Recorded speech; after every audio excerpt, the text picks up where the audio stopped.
చిత్తూరు జిల్లా గంగాధర నెల్లూరు మండలం ఎస్ఆర్పురంలో జాతీయ కాంగ్రెస్ పార్టీ సంస్థాగత నిర్మాణ కార్యక్రమం జరిగింది. జేడీ నెల్లూరు ఇన్ఛార్జ్ రమేష్ బాబు ఆధ్వర్యంలో ఈ సమావేశం నిర్వహించారు. ఈ కార్యక్రమానికి ఏఐసీసీ ఎన్నికల పరిశీలకులు జయకుమార్ హాజరయ్యారు.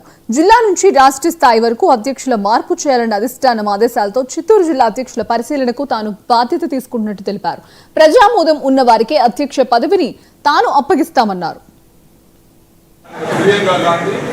definitely back to power எவ்வளவு ஏன் இங்க வர முடியாதா?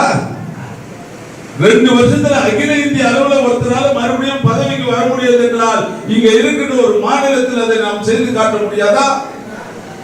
174 இடத்துல தான் நம்ம வெற்றி பெற்றோம். எமர்ஜென்சிக்கு அப்புறம் 174 இடங்களில் நாம் வெற்றி பெற்று ஆட்சி அமைக்க முடியாமல் இருந்தோம். 242 மேற்கு வரதான் ஆட்சி அமைக்க முடியும். பிட் பாயிண்ட் 544 சீட்டு 272 தான் ஆட்சி அமைக்க முடியும். 100 சீட்டு காலி நமக்கு 272 மெஜாரிட்டி வரதுக்கு.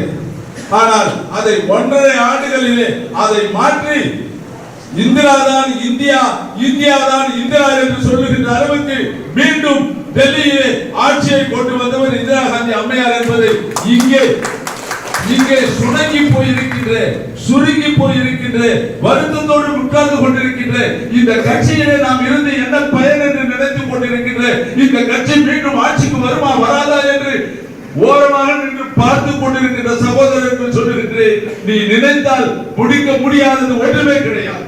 சாதனை. One should know the history. வரலாறு தெரிய வேண்டும். உங்களுக்கு வரலாறு தெரிந்தால்தான் நீ வரலாறு படிக்க முடியும். ராஜா, வரலாற்றை தெரிந்து கொள். இந்திரா காந்தியுடைய வரலாற்றை தெரிந்து கொள். சென்னைக்கு வாங்க, முன்னோர வரலாறு கொடுக்கிறேன்.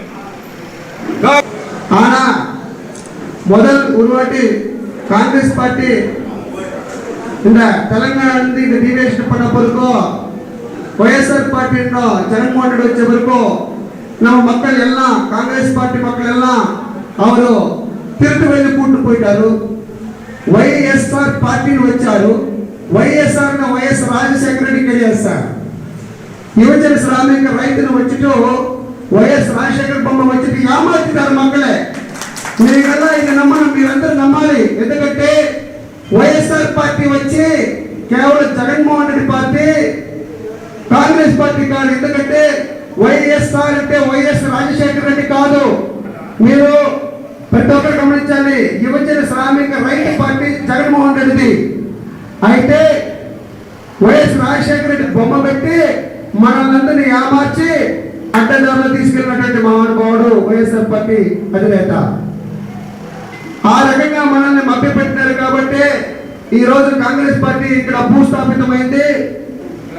కాబట్టి ఇది మళ్ళీ మనమందరం గ్రహించి ఏ పార్టీ వచ్చినా ఇక్కడ పేద బడుగు బలహీన వర్గాలకు, ఎస్సీ ఎస్టీ బీసీ మైనారిటీలకి ఏ పార్టీ కూడా చరిత్రలో ఉపయోగపడదు.